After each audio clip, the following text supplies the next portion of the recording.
মজুমদার কারোপ্র্যাকটিক কুমিল্লা বাংলাদেশ। কি নাম? মোহাম্মদ আবু জাহের। মোহাম্মদ আবু তাহের জাহের, বাসা চট্টগ্রামে, কিন্তু মূলত সে নোয়াখালীতে বসবাস। সে ব্রেইন হ্যামারেজ, এখানে রক্ত আটকাই গেছে। রক্ত আটকে যাওয়ার ফলে তার মুখটা বাঁকা হয়ে গেছিল। 1, 2 নম্বর পায়ে শক্তি, 3 নম্বর হাত, ওটা হাত তোলো, শক্ত করো।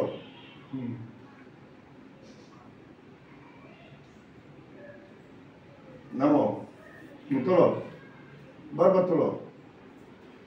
হ্যাঁ, পিছনে আনো, হাত পিছনে, একদম পিছনে। হ্যাঁ, উঠে পিছনে। হ্যাঁ, উঠাও।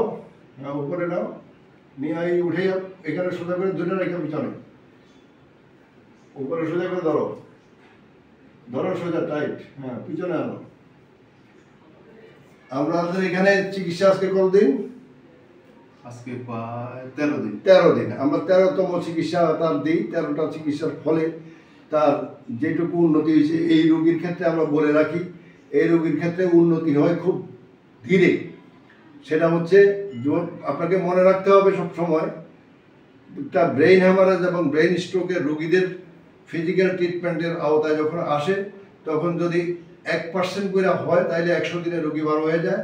যদি 0.5% করে হয় তাহলে 200 দিনে রোগী ভালো হয়ে যায়।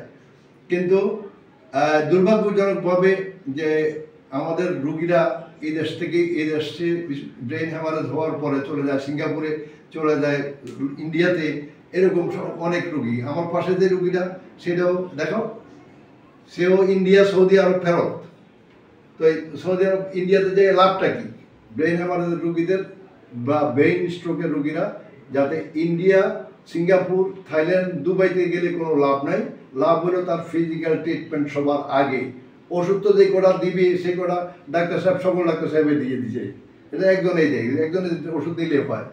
বাকি কাজটা হইলো তার জিহ্বা পরিষ্কার করা, তার কথা ঠিক করা, তার পা ঠিক করা, তার হাত ঠিক করা, ব্রেইন ঠিক করা।